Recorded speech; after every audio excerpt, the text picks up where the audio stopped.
So welcome to 1151. I generally record lectures. It's not the greatest quality video, but it's there. Should have sound. I still encourage you to take notes, but if you have to miss class, it's nice to have a video to look at. So I'll record class just because I always do. Y'all can help me by noticing what I do with this window. If I click here and I minimize it, it stops the video. And I'll accidentally do that sometimes. So remind me just so we won't have gaps in the video. And I think what I usually do is slide it over to the side, and that works. So we're taking our first video. So I can do that, and hit that, and it's still recording. So things to orient you to on D2L. A syllabus usually has all kinds of information from like the student handbook and disability stuff and all of that. And we don't rewrite them every semester. We usually just copy one from a previous semester. I haven't taught 1151 in so long, not the lecture portion anyway, but I couldn't find any of my old syllabuses. So I asked another professor me to send hers, and she sent it this morning, so I haven't fixed it up yet. So this isn't a real syllabus yet, but it's got a little information. It's got the important stuff that you want to see. So I'll open that first. What's this? So I'll just put it in the spreadsheet. So we have something of a schedule. We'll stick kind of close to that. Here we are today, Tuesday. I'm just going to do a little bit from the chapter. This is mostly an orientation day, so I won't do a lot. But I'm going to hit significant figures real quick. But this is generally how it will go. Here's test one. Not necessarily written in stone, but somewhere around there we'll do test one. We'll have a review day. It's generally 3 chapters per test. So we'll do chapter 1, chapter 2, chapter 3, review, take a test. We'll go through chapter 9. I might add something here and there, but we'll see how it goes. Also, I skipped some of the sub-chapters. So if you want to start reading something now to get started, I'm skipping up to section 1.4. So chapter 1 starts with 1.1, 1.2, 1.3. I skipped those first 3 there. All that stuff's very easy to understand later in the semester after we talk about atoms and molecules and reactions and states of matter. So it's all just kind of like wordy definitions that just sound too, I don't know. I've always thought that's a confusing way to start. But the way almost all 1151 starts this way, and 1211, the first sequence in the regular chemistry, they all start this way. You don't start off talking about atoms and molecules, you talk about how to do calculations. So let me ask you this. In high school or somewhere else in college, have you ever dealt with this topic, significant figures, scientific notation? No? High schools, even just in the last 5 years, I've noticed do a lot more of that than they used to. But I won't teach the course from the standpoint that you learned all of that, but it will just be much easier starting up. But the numerical stuff, what I call it, the numerical stuff, how to do calculations, it's sort of like in your typical mathematics curriculum, generally in high school and maybe the beginning of college.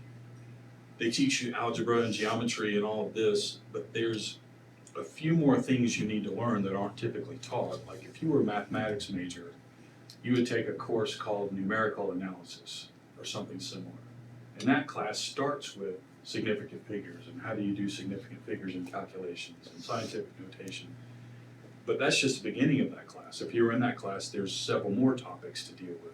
We deal with just those first few, and we don't do everything. But if you're going to do calculations in the real world, there's just significant figures and how you deal with calculations and stuff. You just have to know how to do it. So it's typically not taught in a high school mathematics curriculum, but it's always the beginning of a first course, say in chemistry, or if you're sitting in the first course of physics, they'd start this way. So any hard science where you're going to do calculations, we just start the semester this way. So it's going to seem a little like a math class right at the beginning. But we do a little bit of that. Chapter 1 is basically where all this math stuff comes. So on the schedule, I've got 1.4 through 1.10. Somewhere in the next 3 class meetings, we'll get through these. It might stretch into where I've got chapter 2 because I won't do a lot today. But I'll fix up the schedule and have it a little more solid. So I'll start some of that. So there's kind of a schedule to follow. The other thing you want from a syllabus is how the grades work. I like doing it this way in this first, you know what?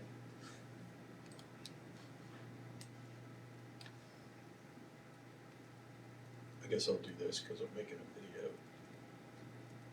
Just so if you're watching the video, you see what I'm talking about. Yeah.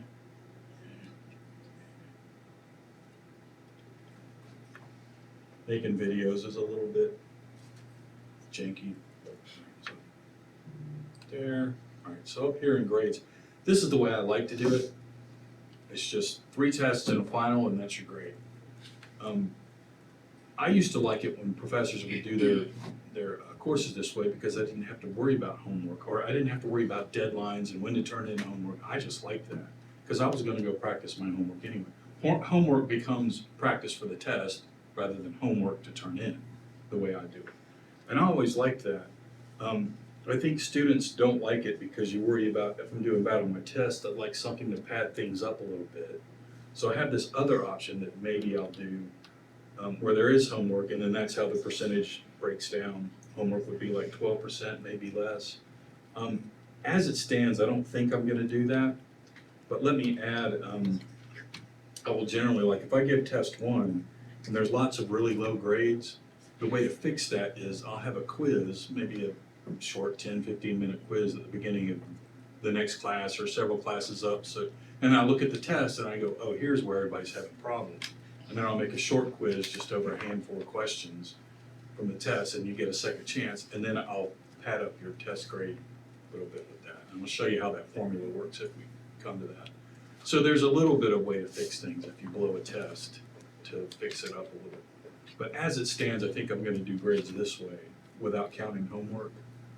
But we can talk about it later, probably after test 1. We'll know if you're nervous about your grade or what, we'll see. So instead of calling it homework, I call it practice for tests, so that's what I've got here. Practice for tests. I will give you end of chapter problems. My tests, I don't come up with new ways to ask these questions. If you can answer the questions at the end of chapters, I would have put end of chapter problems, then you're ready for the test. There shouldn't be any curveballs.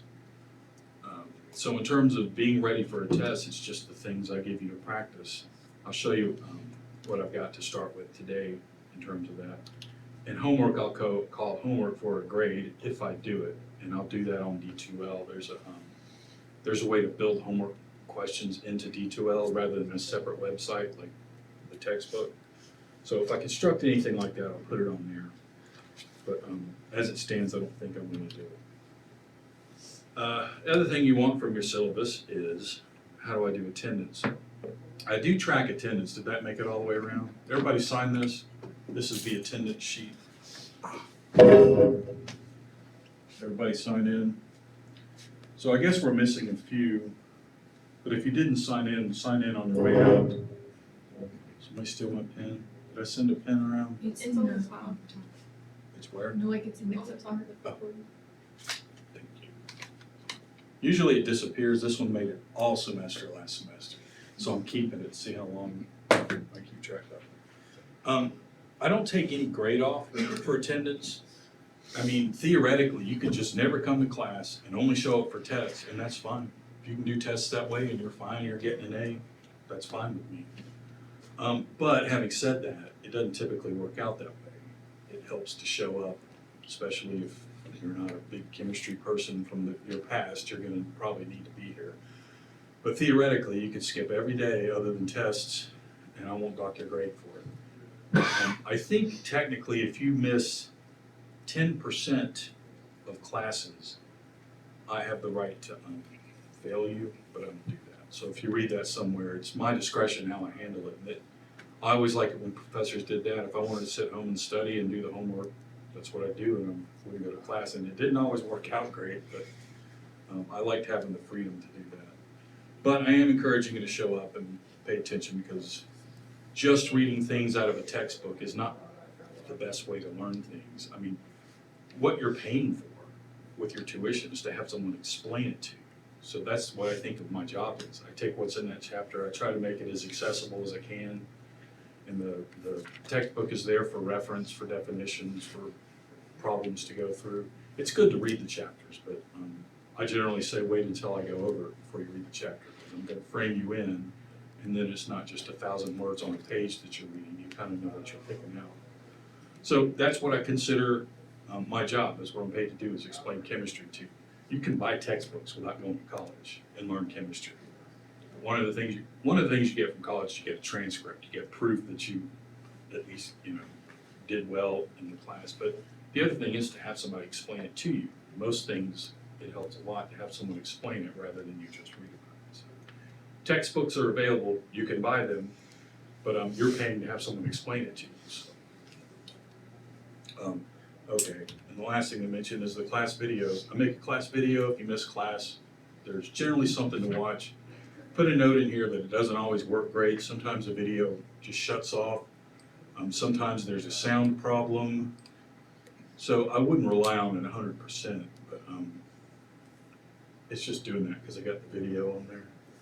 I always have to do this at the beginning of every semester.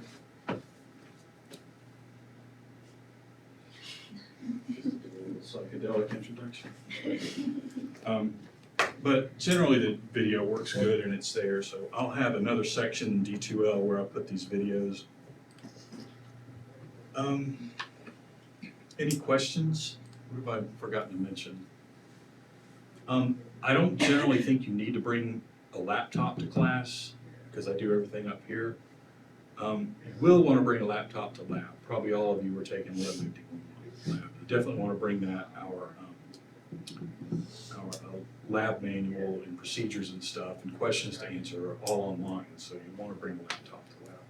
You might be able to get away with using a cell phone for that, but that website is just not set up for cell phones. So if you've ever been on a website that doesn't have a mobile thing and it's just really janky to do that, it's way more irritating than it's worth, but that's up to you. So I will, this is keeping it short today. Any questions? What have I left off from the syllabus that you would want to know? What have I left off introduction-wise that you would want to know? I always think my introductions are way shorter than they seem like they should be, but that's my intro to the class. You guys answer that survey question on D2L. They really just do that to make sure that you've gotten online, you're attending classes, you didn't just sign up and then go home. That's not graded. So I think what I'll do is just go over some of this, significant figures and rounding with significant figures. I'll see if I get to calculations. But so raise your hand if you are familiar with these topics. You've studied significant figures before somewhere. I'm not asking, do you know it? Like, I got it, yeah, I'm good with this. I'm asking, did you hear about this in a class somewhere? Raise your hand, I just kind of want to get an idea. I know a couple people, nope, never did that. Okay, good, that'll help you. But I am going to go through it like you've never seen it before. But we will have calculations to do throughout the semester, and this basic set of ideas is going to show up over and over. So we'll go over significant figures, how you deal with them, scientific notation, and then the next thing we'll do in chapter 1 is how to do numerical problems. But I'll try to do some of this today. So these, probably should have put a note here, 1.33, 1.34. So I'll go to the textbook. So over here is the table of contents, chapter 1. I guess technically I'm starting at 1.5a, 1.5a. I'll go over a little bit from the 1.4. 1.4 introduces, here's the metric system, here's standard, here's how you convert. I'll go over that too, but just what I wanted to do first day is a little bit about significant figures. So I put on here,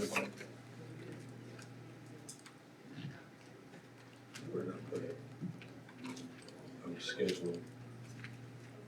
So as for chapter 1, it's 1.4 through 1.10. I'll back up and do 1.4 in the beginning of 1.5. 1.5a is a significant figure. So I will back up and do that. Let me go down to, this textbook is a little weird, this little navigation pane. So here's 1.4, 1.5, 1.6, 7, 8, 9, 10. If you go to 1.10 and then scroll down, usually there's a link over there in the navigation pane. If you get to chapter review, key terms, usually there's one more navigation link over here for just end of chapter stuff. But this is how you get to the end of chapter stuff, at least as far as I can tell. And then this, I have this on detail, 1.33 and 1.34.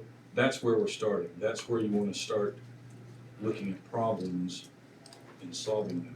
And that's down here, what did I say, 1.33. So skip on up to here. How many significant figures does each number contain? All right, so I'll solve some of these. I spend a lot of class time solving problems, just modeling how to solve problems. I mean, the textbook and definitions and all that's there for you to look at, but I tend to just get straight to the meat of things and go through solving. So let me get back to 1.5a. 4, metric system. This is worth reading, but for those of you who don't know what significant figures mean, let me go back. Forward. And a little. So as a review to most of you, and as an introduction to some others, any number that you write, any math class that you've been in, anytime you see a number, or I'll say first,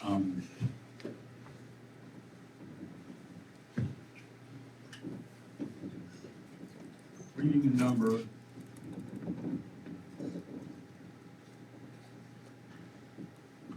so, and I frequently say S.F for significant figures. Sometimes called significant digits, but I just almost always do SF. There's two different ways you can look at it. You're walking up to a number and reading it. That's a number somebody else wrote. And then there's you making your measurement or whatever and having to write it down. This is typically a consideration in lab, although I'll talk about it a little bit. But this is mostly what I'm talking about today. So you walk up to a number, and if someone said to you, 110.65. Write that down. You'd walk up to a piece of paper and go 110.65. That's exactly what you would write. But let me point out that here's the decimal, and technically, theoretically, there's an infinite number of leading zeros. There are, but if someone said write down 110.65, you're not going to write those zeros. And you're correct not to. Also, theoretically,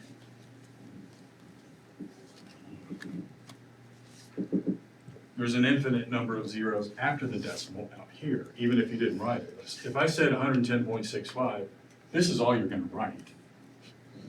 But theoretically, technically, there's infinite number of zeros there and an infinite number of zeros there. If I wrote another number, let me line up the decimal. And it was, someone said write down 0.018. Write that down. You'd walk up and go 0.018. By convention, we always have you go 0.018, so maybe if you have heard that before, you'd write this. But same deal, here's, I probably should be trying to line these up.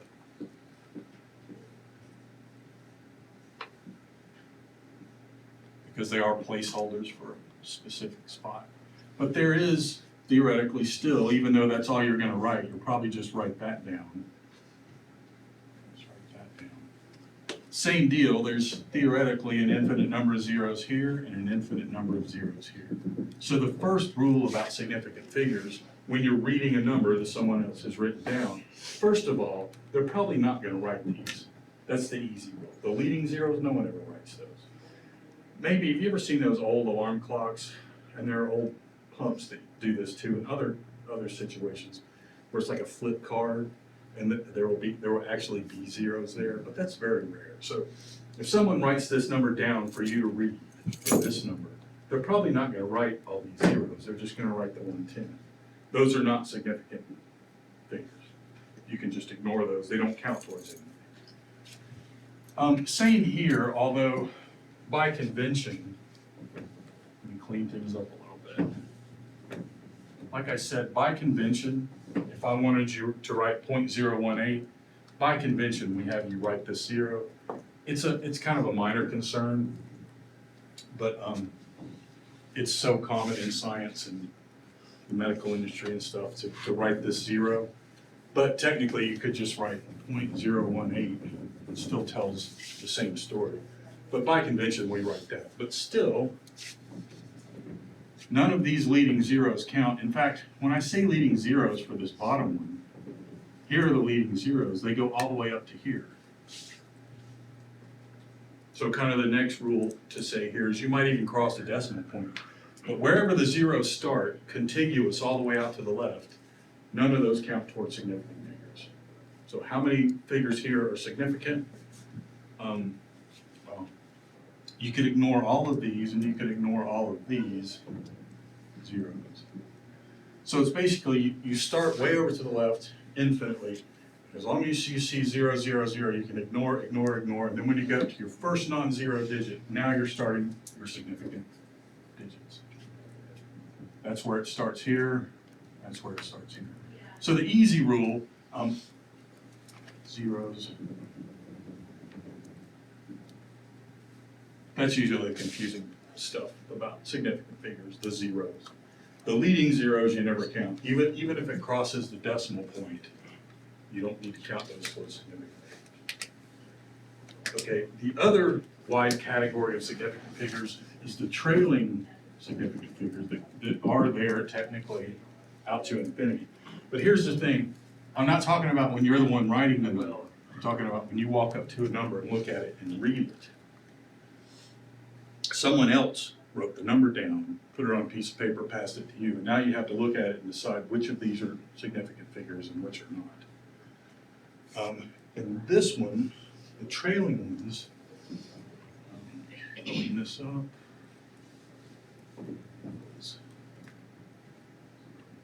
Zero, 1, 8. If you walked up to this top number here, and that's what you saw, the person who wrote this number, you assume they knew what they were doing, they read it off somewhere, and they wrote it down. So none of those zeros count, and since this is the key, the writer of this number did not put any zeros here, so they aren't significant. They wrote down exactly how many digits were significant, and they didn't put any zeros here. If you walked up to this 110,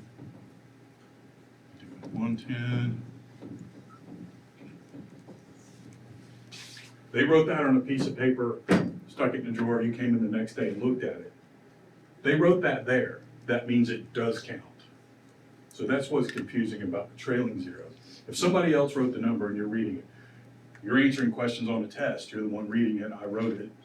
If you're in lab and your lab partner wrote it down. If they include any of these infinite zeros off the back, it does count as a significant figure. That means they did measure it down to this tiny detail and it just happened to be right at 0. So if you read this number, there are 5 significant figures. If it was written this way, it's 1, 2, 3, 4, 5, 6 significant figures. This one, there's no zeros after this one, so there's none there. This 0 going all the way back is part of the contiguous zeros, so that's just 2 significant figures. If you don't know what I mean by significant figures, I'll make that plain in just a minute. So if you walked up and saw this number, 0.018, that's 2 significant figures. But if you walked up and saw that, that's 4 significant figures. 1, 2, 3, 4, because the writer of that number, you're the one reading it, but the person who wrote it, put those there, they meant for those to be there. Those are significant figures. So this is now 4 significant figures. So it's always about the zeros. Significant figures, if you get confused, it's going to be about the zeros. One other situation where you have zeros is like this. That's not a leading zero and it's not a trailing zero. So if I want to look at this one, this is really kind of an easy rule. Significant figures are always contiguous. It's not like you can have not significant, not significant, significant, significant, not significant, significant, significant. When you have significant figures, they're all together, squeezed together. So the fact that this one is sandwiched between non-zero and non-zero, it counts as a significant figure. So leading zeros never count. Trailing zeros count if the writer of that number put them there. And if it's sandwiched in, it's significant too, because they're always contiguous. If this is significant, and this is, I should have said all non-zeros are significant. They wouldn't be non-zero if they weren't. Significant figure, that's significant, and based on what I just told you, that's significant. This one's sandwiched in between significant figures, so that one's significant too. So that's 6 significant figures. It's always about the zeros when it comes to what's significant and what's not. What significant really means is someone was measuring something and they were able to measure these, and then they were able to measure it to 1/10 of whatever unit, and they were even able to measure it to 1/100 of a particular unit. But whatever scale they're using, this got too small and they couldn't measure it. So they're really just showing you what they were able to measure, and anything further out they weren't able to measure. If this is what they had, then they were able to measure out to the thousandths. It just happened to be right on the line rather than in between anywhere. I'll show you a diagram. This is more about when you're the one writing it, when you're the one reading it. But why would you put a 0 here? It's obvious when I show you a scale that you might be reading if you're the writer of the number.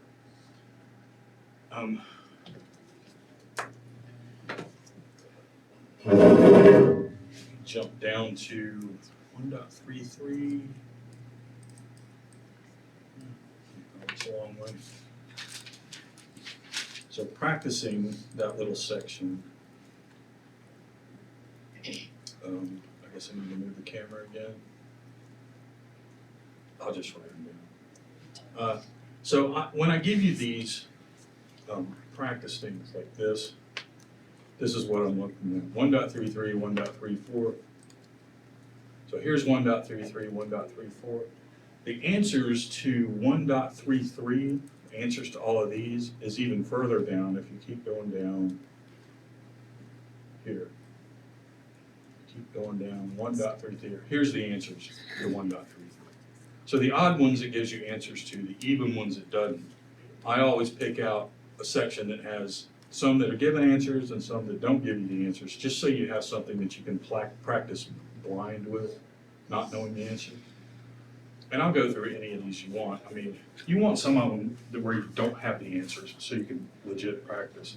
If you can discipline yourself not to go look at the answers and go through a bunch of them and then go look to see how you did it, fine, but I'll answer any of these you want. So, I think I might need my reading glasses here. So the answers are there for these, but if you walked up to a number and that's what was sitting there, how many of those are significant figures? And again,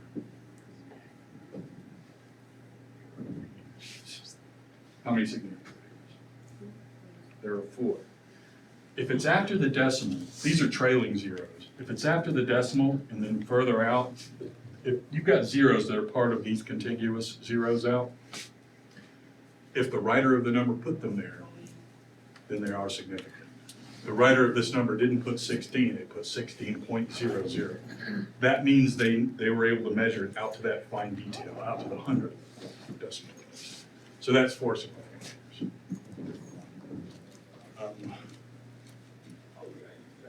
Let's do C, 0.0010.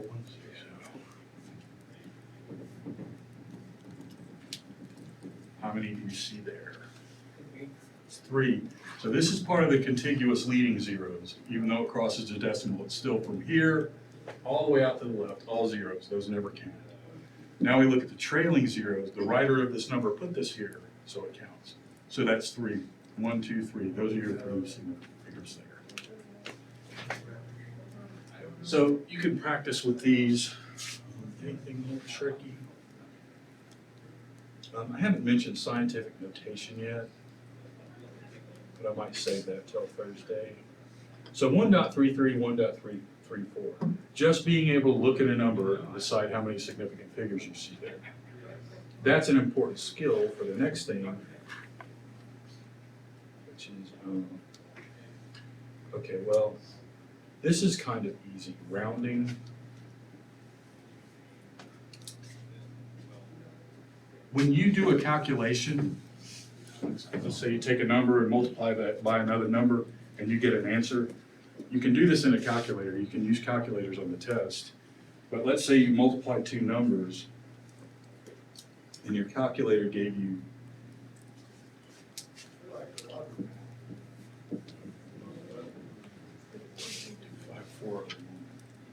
all right, how many significant figures? All of those are significant. Of course, none of these have been written, and the writer of this number has nothing trailing. So all those are significant figures. But this says, what does it say?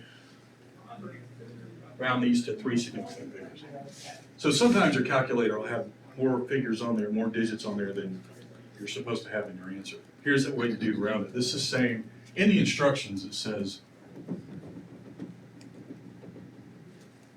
did it say 3? Did it say 3?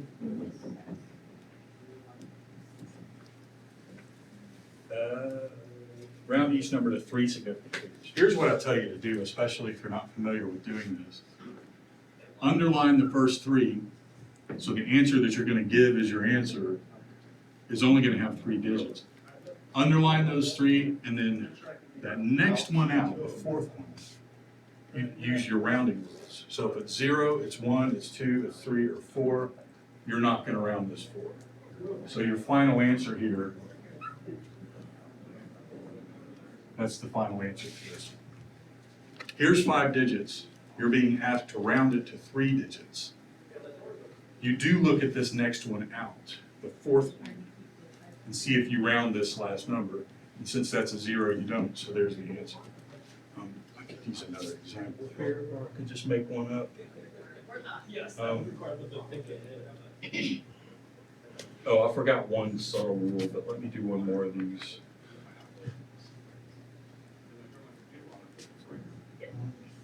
Let's just see. 196.814. Okay, same rule. Round that to 3 significant figures. Here's my 3 significant figures. It's the front 3. I am going to look here and decide whether I need to round this 6 up to a 7. I do need to round because this is 5, 6, 7, 8, or 9. So the answer is 197. That's the answer to this one. 196.814 rounded to 3 significant figures is 197. I rounded this up because this was an 8. So when you're rounding, you outline your significant digits, and then you look one more out and decide whether you're going to round that last digit. I left off, it's in the chapter somewhere, and it shows up in dealing with these. It's just, this is an odd convention, so I really don't know how to diagram it into it. But if you're reading a number, and you have,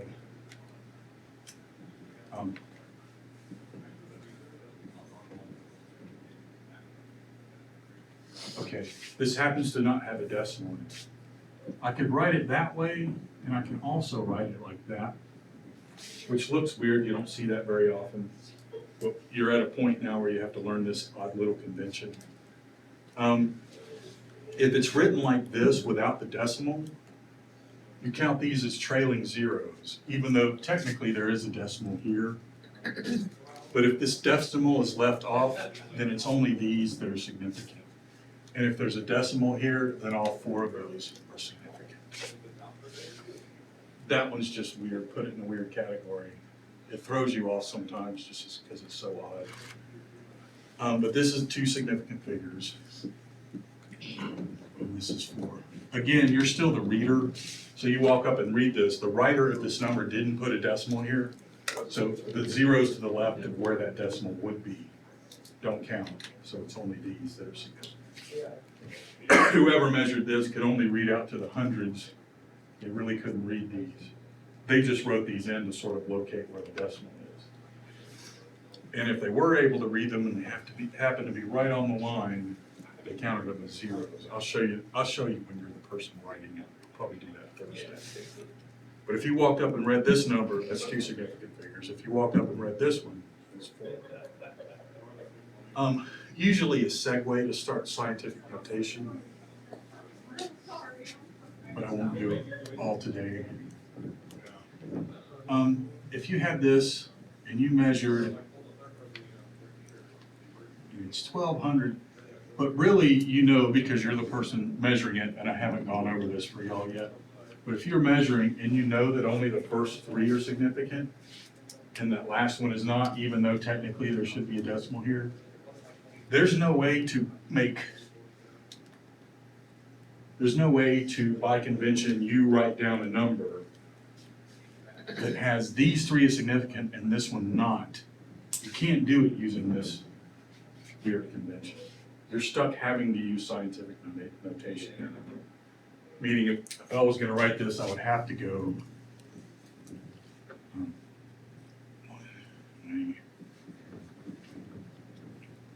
I would have to do it like that. Because when you do scientific notation, everything here on the left of that X, you put all significant figures. But I'll do scientific notation on Thursday. But just to point out this weird little convention about the decimal or not, there's an even weirder situation where some of those zeros before the decimal are significant and some are not. And then you're stuck having to put it in scientific notation.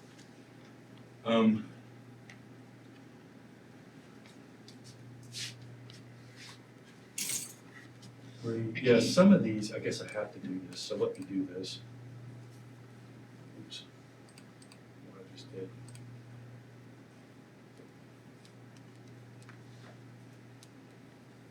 Round the three significant figures. So you run into this, let's do this one. 1,248,486. So here's an odd situation where that shows up. What's that number? 1, 2, 486.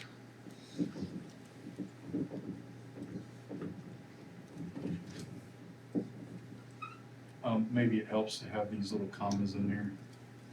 Well, let's say you walk up and you see this number and your instruction is round it to three significant figures. Well, this is 1,248,000.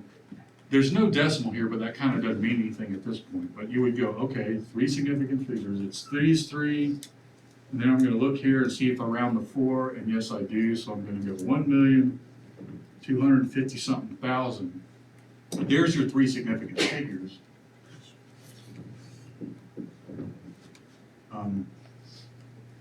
You would write it like that.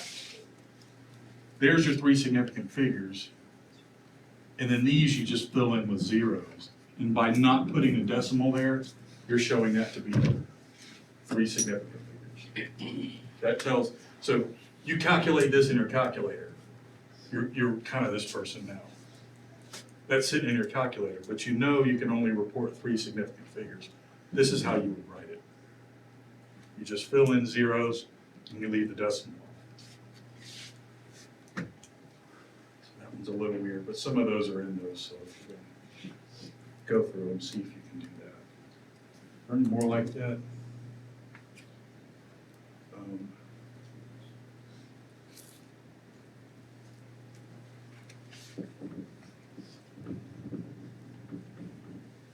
This one's not like that, but I'll go ahead and do it. All right. New question, you're given that, and you're told to round it to 3 significant figures. None of these leading zeros are significant. Here's your first 3 significant figures. You look at the 5, do you round the 6? Do you round the 6? You do, you got to round the 6 to a 7. So your answer here, rounded to 3, and you stop. Now the reader of this number can come and look at what you did, and they can immediately see that's 3 significant figures.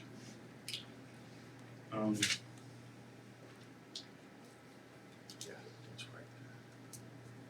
Is that good? Significant figures drag you into the weeds a bit, but. Okay, so 1.35 has you round these to 3 significant figures, 1.36 has you round these to 4 significant figures. So 1.33, 1.34, and then 3.5 and 3.6 is about rounding significant figures. So try those between now and Thursday. I might hit this real quick. I'll go over this again real quick when we start Thursday. But let me say something about calculations, because this kind of gives you an idea of when you're the reader of a number, and usually you're reading a number and you're reading another number, and you have to do a little math, and then you have to round at the end. Let me say a little about doing calculations.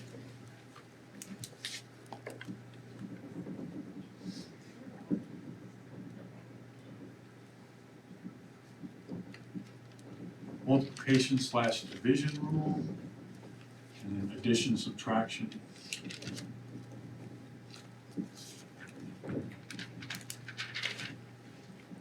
Two different rules related to significant figures. You'll have to do calculations all through class, all through the semester, so I'll just use these examples. So carry out each calculation. So this is showing multiplication. This is showing subtraction. You can't see this on the camera, but 1.37a, 1.37b. When it comes to multiplication, 53.6 times 0.41 equals. You can use a calculator in this class. I'm encouraging you to. Don't sit around doing it longhand. It'll take you forever. So I'm going to open up my calculator, and I'm going to put in 53.6 times 0.41. And here's what my calculator gives me when I do that.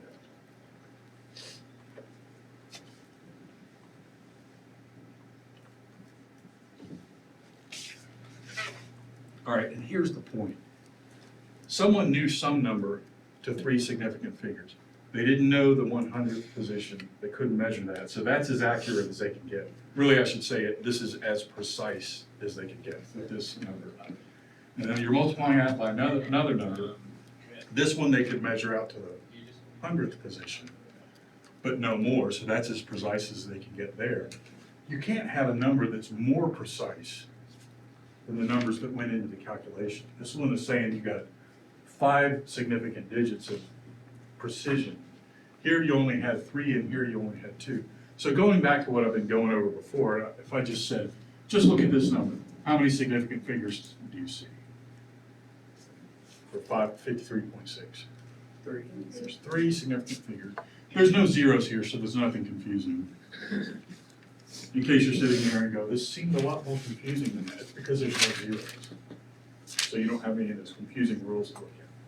This one has a leading zero. How many significant figures here? 2. It's 2. So your answer when it comes to the multiplication division rule can only be as precise as the least precise input answer. This is the least precise, since there's only 2 digits here of precision. This one has 3. That means 2. I have to have only those 2. So this is what I got out of my calculator. But you have to go one more step and look at your calculator and go, how many significant figures went into this? then you have to use the least amount, so that's why I underlined 2 here, the least precise answer, the least precise number going into this calculation. At 2 significant figures. So now I'm gonna go, okay, I'm keeping these 2. I'll look at the 9. So I am gonna round this 1, so your answer is 22. That's the answer to this problem. This is completely wrong, you can't write all of these. I will typically, just on test 1, you'll have a very dry, like here's a calculation. Through the semester, there'll be units and everything. If you're given a word problem, you go through all this calculation and you get to the end and you get the wrong significant figures. If you're within 1 significant figure, I'll generally only take off a little points. The whole thing is not wrong, but that's generally your very last step, is to take what your calculator shows you and turn it into significant figures. So that's the correct answer to this. That's not correct. 21.9 is not correct. 21.97 is not correct. It's literally 22, and that's all there is to it. It's not 22.0, it's just 22. Because it's 2 significant figures. No, it's not 22.0, it's just 22, because it's 2 significant. That's the multiplication division rule. The quick way to say it is, your answer has to be as precise, that is, have as many significant figures as your least significant figure going in. The addition subtraction rule is a little bit different. But anytime you're doing calculations, if it's all addition and multiplication, you just look at your input numbers, and whichever one has the least number of significant figures, that's the number of significant figures that your final answer has to be rounded to. Your calculator usually gives you more digits than you need. So you can practice those, and I'll do the addition subtraction rule. 25.825. That's 20 what? 25.825 minus 3.86. The main difference here is you're not really looking at the significant figures here. You're looking at how many digits past the decimal. So I could say, how many significant figures do you see? And you're going to go 5. 1, 2, 3, 4, 5. There's no zeros here, so it's obvious. This one, there's 3 significant figures. But that's not the consideration you make for the addition subtraction rule. If you're doing subtraction or addition, you go, here's my decimal. I got 3 digits after the decimal. Here's my decimal. I got 2 digits after the decimal. That means my answer can only have 2 digits after the decimal. So again, I'll do this in my calculator. 25.825 minus 3.86. So my calculator tells me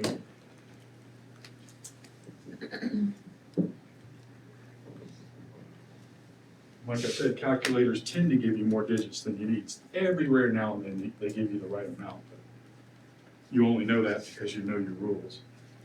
Now what I'm going to underline is 3, 2 after the decimal, so it's those 2. Or I could go ahead and do that. But this is the point right here. This had 2 digits after the decimal. This had 3 digits after the decimal. That means my answer can only have 2 digits after the decimal. So, and I could, this is weird too. 5 significant figures here. And I'm going to end up with 3 significant figures here. But it doesn't always work out like this. If I chose to round, no, this is 4. But sometimes when you do a subtraction, this goes to 0 and you're just going to have this. So this isn't about how many significant figures, how many significant figures. This is about how many digits after the decimal. So I'm going to round this. The 5 will round to 6, so my final answer, that's the answer. 2 digits after the decimal, because this was 2. This one had 3, this one has 2. So addition, subtraction rule, and multiplication, division. So if you guys will look at that and look at, where do we start?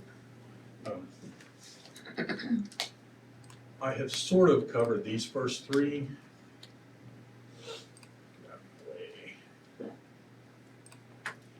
These. It's really no more than I've mentioned here. If you're looking at the video, it's 1.33, 1.34. That's how many significant figures do you see? That's you just reading a number. I haven't really done this. The writing a number when you read something. Rounding to significant figures, and then the addition, subtraction rule, and multiplication division rule. You need to get those understood early on, so you're not struggling with them later. I'll do scientific notation and stuff Thursday. It's not a huge twist, it's something that's kind of straightforward, but, so we'll do that Thursday. It would help you to look at these before Thursday, the few that I've given you. You guys okay? You guys okay? If this is new to you and you're already struggling, get in touch with me. Oh, I know what else I didn't mention in my summary syllabus. I'm happy to keep office hours right after class, but usually it works out better if you just email me and say, hey, I want to meet, and then we figure out what's up.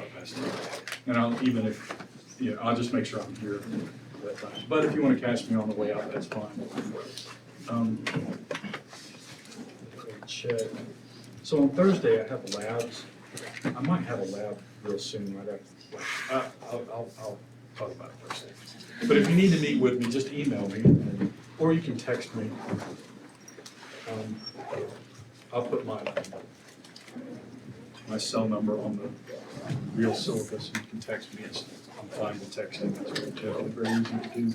And if you want to meet, we'll work around your schedule and my schedule and figure out when to do. Typically, I'll be in my office right after. And usually just before class, too. Anyway, you guys okay? All right, if you're not used to significant figures, you probably need to get on this pretty quick and make sure you're not too lost. All right, good. That's our first class. Welcome to spring semester 2025.